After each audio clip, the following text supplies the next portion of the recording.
Alright, so I'm starting a brand new series here on Spectre Sound, high-end studio gear. This is about the expensive stuff, the hand-built boutique gear that's at the top of the heap. Today we're checking out the Ward Beck dual M460A 50th anniversary mic pre. I've done a lot of shows on budget studio gear. Cheap preamps, mics, affordable drum kits, you name it.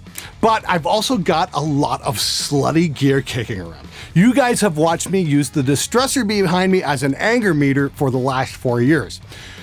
There's a reason I use it on every video, because it's awesome. Anyway, one of the coolest pieces of gear I have is this incredible Ward Beck preamp. Now, if you know anything about audio history, you know that there are some legendary brands when it comes to mixing consoles. Neve, API, Trident, SSL, and to a lesser extent, Harrison and Ward Beck. Harrison wound up being used a great deal in the film industry, and Ward Beck ruled broadcast. Many of the original consoles were built for TV and radio and eventually found homes in project studios throughout the world. Because of Ward Beck's transformer-coupled mic preamp design, they've often been nicknamed the Canadian Neve, but one could also call Neve the British Ward Beck. So what I've got here is the dual M460A mic preamp. These were originally designed to compete with the Neve 1081 mic preamp, and back in the 80s, Ward Beck was so busy filling orders for broadcast in North America that they never really had time to market them to the music industry. So for the company's 50th anniversary, they've pulled 50 pairs of preamps and EQs from a vintage console, racked them up horizontally and added a power supply and completely refurbished the circuit boards, swapping out capacitors when needed. I got to check out the whole process last year when I visited their facility in Scarborough, Ontario. And it's pretty neat to watch these pieces of vintage equipment take an ultrasonic bath. That shakes loose any dust, cigarette smoke, and who knows what else has been built up on it over the last 40 years or so. Then they're given a total refurbishment. Now, watching Anthony Kazub at Ward Beck do his thing is a real treat. That guy is seriously passionate about what he does.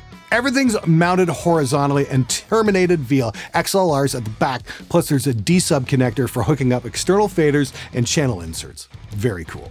But the front panel is where the cool stuff is happening. Starting from the left, there's a mic line switch with a pad. Next up is a dual concentric knob. The internal is the preamp gain, which can dial in up to 70 dBs, and the outer ring is a switchable high-pass filter. Turn it all the way to the left and it clicks off and it's out of the signal path. It's variable all the way up to 250 Hz. For music production, this can be cool for tracking lead guitars, as you can just cut out a lot of the crud that you won't need in your track anyway. Underneath that is a polarity flip and phantom power button. Next up is the EQ, and wow, is this ever something. It's 3 bands, a high and a low shelf, and a parametric mid-range. All bands offer 15 dBs of boost or cut.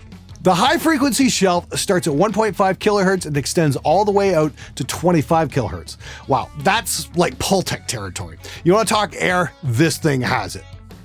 The mid-range sweeps from 200 Hz to 10 kHz and has an adjustable Q from 0.4 to 6.4. And like great classic parametric EQs, the boosts are wider and the cuts are narrower. Low frequency range is from 25 Hz to 400 Hz.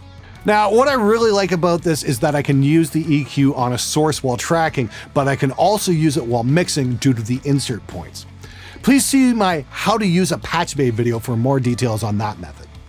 So I can take a mic, run it through the Ward Beck preamp, send the signal out to my distressor, and then back to the Ward Beck EQ before it even hits the converters. Damn cool.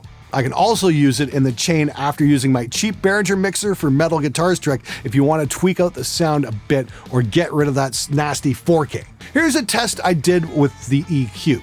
This track's rhythm guitars were originally EQ'd with a Slate 1073 emulation, and then I sent it out real time to the M460A EQs.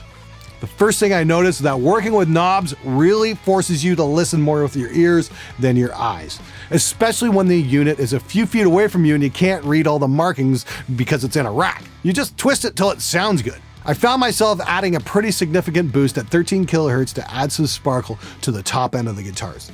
And bear in mind, at this frequency, it's going to be a very gentle slope.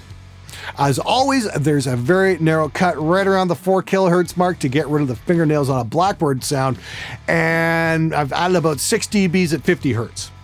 Keep in mind, I've also got the high pass filter engaged at 30 Hz, so this is causing more of a bell in the bottom end than a straight up shelf. Again, gentle curves and making adjustments with ears rather than what's on the screen. Check this out.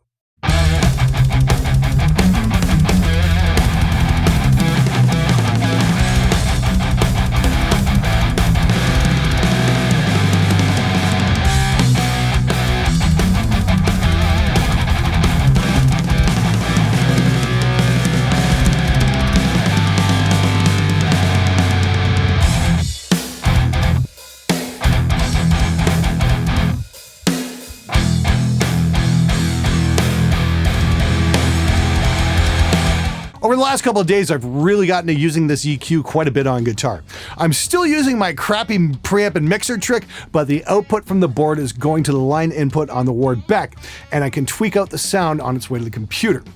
What's more, because it has output faders, I can run the signal into the Ward Beck rather hot, load up some extra gain, and hit the transformers hard for a touch of extra saturation. That's something I wasn't getting before.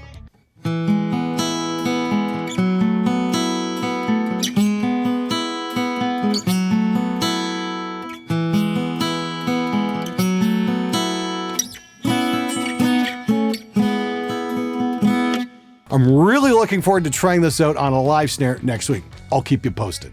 So if you're looking to get your hands on a bit of recording history, check out the Ward Beck dual M460A 50th anniversary mic preamp EQ. Boy, was that a mouthful. There are only 50 of these fully restored by the company in the entire world. At $1,995 US, it's certainly not cheap, but it's one of those rare items that just might wind up being a collector's piece. It's certainly less money than other vintage preamps restored and racked. You can check it out at wardbeck.com. Hey guys, if you liked the video, be sure to subscribe as I post every Wednesday, Friday, and Sunday.